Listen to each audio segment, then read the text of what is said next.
দেখিছোঁ big breaking news. জনিয়াৰ বৰবিটা বজাৰত বিধ্বংসী অগ্নিকাণ্ডত প্ৰায় 15খনকৈ ব্যৱসায়িক প্ৰতিষ্ঠান ভস্মীভূত হয়। শ্বৰ্ট চাৰ্কিটৰ ফলত অগ্নিকাণ্ড সূত্ৰপাতৰ সন্দেহ স্থানীয় ৰাইজৰ। পুনৰ কৈছোঁ, জনিয়াৰ বৰবিটা বজাৰত বিধ্বংসী অগ্নিকাণ্ড ঘটনা সংঘটিত হৈছে। ইতিমধ্যে প্ৰায় 15খনকৈ ব্যৱসায়িক প্ৰতিষ্ঠান ভস্মীভূত হোৱা বুলি জানিব পৰা গৈছে।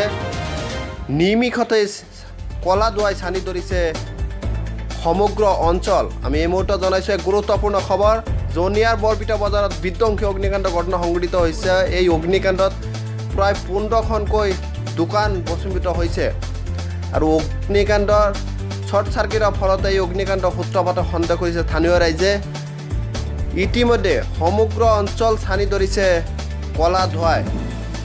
পুনৰ কৈছোঁ, জনিয়াৰ বৰবিটা বজাৰত বিধ্বংসী অগ্নিকাণ্ড ঘটনা সংঘটিত হৈছে আৰু এই অগ্নিকাণ্ডৰ ফলত প্ৰায় 15খনকৈ ব্যৱসায়িক প্ৰতিষ্ঠান ভস্মীভূত হয় আৰু শ্বৰ্ট চাৰ্কিটৰ ফলত অগ্নিকাণ্ড সূত্ৰপাতৰ সন্দেহ কৰিছে স্থানীয় লোকে।